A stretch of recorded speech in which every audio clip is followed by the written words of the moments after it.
ಶೇಖರ್ ಮಾಸ್ತ್ರು ನಮ್ಮ ಶಾಲೆಯ ಅತ್ಯುತ್ತಮ ಶಿಕ್ಷಕರಾಗಿದ್ದರು. ಅವರು ಗಣಿತವನ್ನು ಅತ್ಯಂತ ಸುಲಭವಾಗಿ ಕಲಿಸುತ್ತಿದ್ದರು. ಪ್ರತಿದಿನವೂ ಹೊಸ ಉತ್ಸಾಹದೊಂದಿಗೆ ತರಗತಿಗೆ ಬರುತ್ತಿದ್ದರು.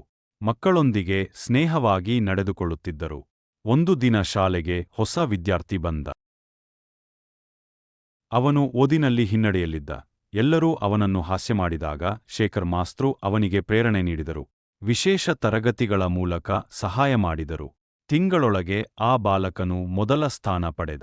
ಇದರಿಂದ ಎಲ್ಲಾ ವಿದ್ಯಾರ್ಥಿಗಳಿಗೆ ಆಶ್ಚರ್ಯವಾಯಿತು. ಶೇಖರ್ ಮಾಸ್ತ್ರು ತನ್ನ ಸಹನೆಯಿಂದ, ಸಹಾನುಭೂತಿಯಿಂದ ಮತ್ತು ಪ್ರಾಮಾಣಿಕತೆಗಳಿಂದ ನಿಜವಾದ ಗುರುವಾಗಿದ್ದರು.